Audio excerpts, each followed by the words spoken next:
allemande, qui a aussi envoyé un message de soutien aux pilotes. En parlant de footballeurs, c'est l'autre actualité en marge du sport.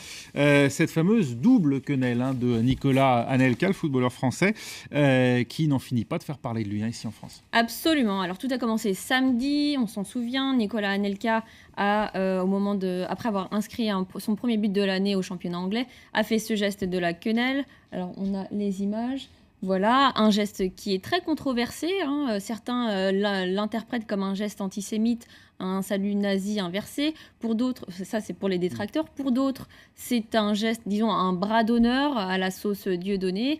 Alors ça a eu... Un geste anti-système, d'après Dieudonné. Exactement, un geste anti-système. C'est d'ailleurs ce qu'a dit Nicolas Anelka sur son compte Twitter, parce qu'il a été condamné, ce geste a été condamné par la ministre des Sports, Valérie Fournier. Condamné pas par la justice, condamné dans les propos. Dans les propos, absolument. Faut être précis, parce qu'une action en justice a justement été lancée aujourd'hui. Exactement. Une enquête préliminaire. Voilà, tout à fait. Donc la ministre des Sports a condamné ce geste. Pour une autre affaire, il ne faut pas tout mélanger, pardonnez-moi, je suis obligé de préciser, mais c'est dans le cadre évidemment là des insultes lancées à l'encontre d'un journaliste, notre confrère de France Inter, Patrick Cohen. Je vous laisse poursuivre. Donc Nicolas Anelka se défend sur son compte Twitter. Il ne s'agit pour lui ni d'un geste raciste, il n'est ni raciste ni antisémite. Voilà, il l'a posté. Il ne comprend pas cette polémique et pour lui, c'est une dédicace à son ami Dieudonné. Et il ne comprend pas toutes ces interprétations, c'est un geste anti-système. Alors justement, sur Internet, on s'amuse un peu de ces déclarations.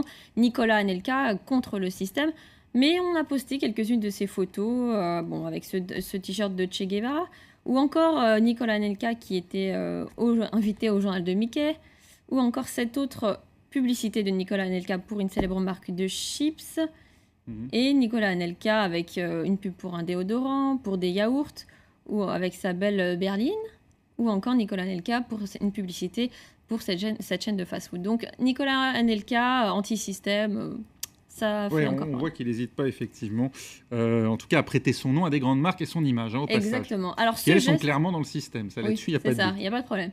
Alors ce geste, justement, il ne plaît pas à tout le monde et il y a justement un député UDI, Meyer Habib, qui veut faire condamner ce geste. Il va proposer une loi pour pénaliser la quenelle de Dieudonné. Il a posté un message d'ailleurs sur son compte Facebook pour annoncer qu'il comptait faire un projet de loi à ce sujet.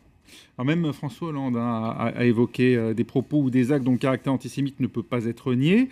Le président français qui était en déplacement en Arabie Saoudite, tous de nouveaux contrats ont été signés, mais qui est un déplacement qui a également donné lieu à une nouvelle blague de François Hollande. Voilà, une blagounette. François Hollande ne peut pas s'en empêcher. C'est